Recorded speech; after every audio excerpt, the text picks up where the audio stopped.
Hello and welcome to Punting Pointers, your unmissable guide to the betting week ahead. On the show today, Mark Winstanley thinks he's got 4 winners to get you through the week. RP Sports' Dan Childs is here with his top footy tips. And the informed Wally Pyra reveals his best bets for the week. Right, it's World Cup fever. Well, it's certainly been the last week anyway. First of all, you punters out there know that England at 11-2 is the wrong price. How can they be associated at 11-2 with the likes of Brazil? We know Brazil in a 90-minute game would always beat England. So England are the wrong price. It should be bigger odds, but the bookmakers will lay them at any odds they like. If you're going to go 11-2 England, how about Holland at 12-14 to 1? Okay, they had an easy group, qualifying group, won at 8 out of 8. They've got a particularly easy qualifying group over in South Africa. 12-14 to 1 is a very, very big price, especially with the likes of Van Bronckhorst, Robin, Van Persie if he's fit. Too big a price. Take the 12 or 14 to 1 that's available. Well, another busy week of racing coming up, and here with a tip a day to get us through until the weekend is the one and only Mark Winstanley.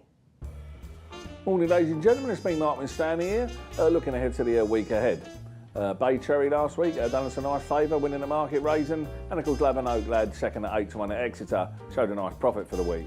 What about this week away from the cheap seats? Well, on Tuesday, down on the sand dunes, 12 o'clock, high noon, ding dong, Gary Cooper and the boys will be there.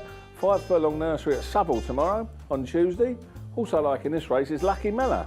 Was a good second last time off a mark of 73 with Seb Sanders on board. Missed a kick that day, normally gets away rather well. I think it cost it the race. The handicappers left it off the same mark as 73. I think that's a mistake.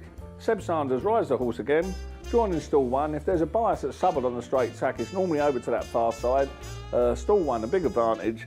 Lucky Mella off the same mark, which is a good thing to me tomorrow at 12 o'clock at Savile. On Wednesday we go over to Lingfield. Linger's got a nice all-weather card there, and I also like his improving animal with Stuart Williams called Bilberry. Won well over 6 furlongs the other day. That was off a mark of 67. The handicapper did him much of the form, he's only put it up to a mark of 69. I think he's well capable of winning this off a 69 Bilberry, an improving animal who runs in at 2 o'clock at Lingfield in a 7 furlong handicap. On Thursday, we're back to the Joe Jumpers down at Taunton. Always interested in horses have won at Taunton and go back there. Very, very sharp right-handed track down there with all the carrot crunchers at Taunton. Chariot Charger of Emma de Vels. This one a novice hurdle at Taunton last year. I think it's a shrewd move of Emma's to take it back there for a novice chase on Thursday. Chariot Charger jumped very well in his chasing debut and second to the useful Ben Salem at Plumpton. And I'll make him a good thing to open up his account over the fences down there at Taunton on the 150 on Thursday. Of course, the weekend is Cheltenham. Friday, one of my all-time favourite animal runs on Friday. I'll give you one horse to follow this year. It was GHIZAO. When it won the bumper at Cheltenham on the Paddy Power weekend on the Sunday, I told you GHIZAO. 7-2, done us a nice favour. Well, he makes his hurdling debut at Cheltenham on Friday in the 3:35, and he scored really, really well. He's taken to the hurdles like a Royal Bank of Scotland banker to a nice healthy bonus. Jumps really well. GHIZAO, a much improved horse, a very, very exciting animal. I told you about it first. My horse to follow, GHIZAO, GHIZAO, in the 3:35 at Cheltenham on Friday. See you down there. I'll be down there myself, lumping it on. Mark Winstanley signing off. Thanking you.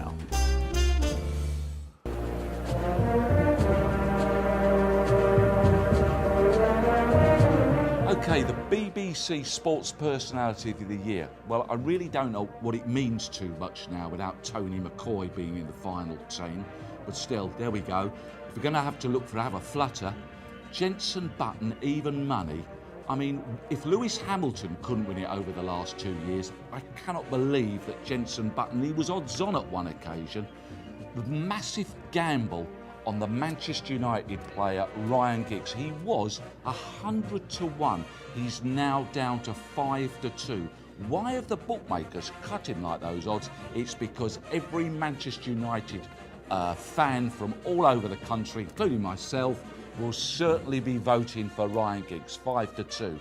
If we're going to go on the top personality or sports person, I would look at Jessica Ennis.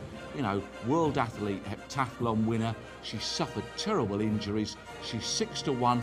Joe Public, who watches this programme, and they're all the over 55s, they may well vote for her. So that would be the value price 6-1, but me and millions of other Manchester United supporters certainly will be taking the 5-2 about Ryan Giggs. Footy expert Dan Childs joins me in the studio now. Dan, midweek we've got Champions League games. Anything attracting your eye from them? Most of the English sides can't improve their position in the groups now. I mean, Liverpool in the Europa League, so not a lot of interest in their match with Fiorentina. Similarly, Arsenal and Chelsea have already won their groups, so possibly their matches may be worth avoiding. But the interesting one is Wolfsburg against Manchester United, where they're battling it out for a top position in the section. And Manchester United have got a hell of a lot of injuries for this game, and there's been quite a gamble on the German team to win the match. And do you think the German teams would be worth siding with then? Or? I think they've been backed from about 7-5 into 6-5, but I still think their value at the revised price. They've got a very strong forward line, Edin Dzeko, who's been attracting interest from a lot of the big clubs, including Manchester United. He's a highly rated striker. He's well supported by Misimovic, the Bosnian playmaker. And against Manchester United's defence, which is missing a host of key names. Pretty weak at the moment, isn't it? He's also resting Wayne Rooney and Dimitar Berbatov. I would say the German team are a good value bet. Okay, and looking ahead to the World Cup, everyone's talking about it at the moment. You've had time to digest the draw. Where's the value? I think there's been a lot of money for England, and I can see why, really, with the draw that they've got. A fantastic group, really. The United States are probably the only team that you could see taking any points off of England, and if England can finish top of the group, you're looking at a last 16 clash against a second-place team from the Germany, Serbia and Ghana group, so potentially a pretty decent draw there, and maybe a last 8 meeting against France. So I would say I can understand the backing for England. I think France, who they could be meeting in the quarterfinals, are actually a good value 16-1 shot. Their manager gets a lot of criticism, Dominic, understandably, because he's not really been getting the best out of the players, but they got to the World Cup final last time round. You've got a lot of experienced players there. Thierry Henry, obviously. You've got Johan Gorkuf, who's an up-and-coming player at Bordeaux. And their draw, they're in with South Africa, Uruguay and Mexico, which is a very nice draw for an unseeded team. I just feel that at 16-1, they're a good bet. Okay, well that's what you're going for then. Let's hear what Wally has up his sleeve. Right, just as Manchester City at 7-2 were the wrong price when they played Chelsea last weekend, I'm telling you, Arsenal are the wrong price when they travel up to Anfield this coming Saturday. 9-4 is too big. Remember, Liverpool, for all the reputation, are a very, very mediocre side. OK, Van Persie's not playing, but remember, Arshavin scored 4 goals at Anfield last year in the 4-4 draw. Liverpool are 5-4, they should be much bigger. Arsenal 9-4 should be a 7-4 shot. Take the 9-4.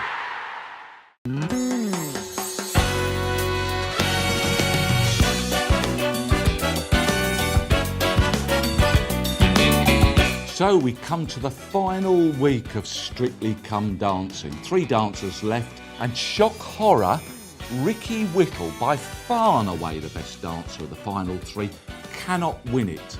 Why? Because Joe Public doesn't like him. And remember that the voters will have the final count when they come to the final 2 people. It's down to Joe Public. And they certainly won't vote for Ricky Whittle. Leaves 2 people, Ali Bastian and Chris Hollins. Ali Bastian, am I the only person that thinks there's something a little bit false about this girl? I don't know, she's 5-4 favourite. I'd much rather take the 7-4 about Chris Hollins. The public love him, the voters love him. He's certainly getting better with his dancing. 7-4, he certainly gets through to the final. And if he does, he'll be odds on. Take the 7-4 about Chris Hollins and the lovely, adorable, beautiful Ola. Well, that's all we've got time for this week, but stay on RPTV. Coming up, Emma Lavelle talks about her stars in a video stable tour. The RP experts get to grips with the Welsh national in an anti-post video forum. And staying with the Welsh theme, trainer Evan Williams gives us the lowdown on his big-name horses, including Peterborough Chase-bound Deep Purple. And don't forget to watch our new weekend preview show focusing on Cheltenham, where this horse, A Touch Between a Cara, bids to give trainer Tim Vaughan the biggest success of his career in Saturday's BoyleSports.com Gold Cup. Thanks for watching and see you again next time.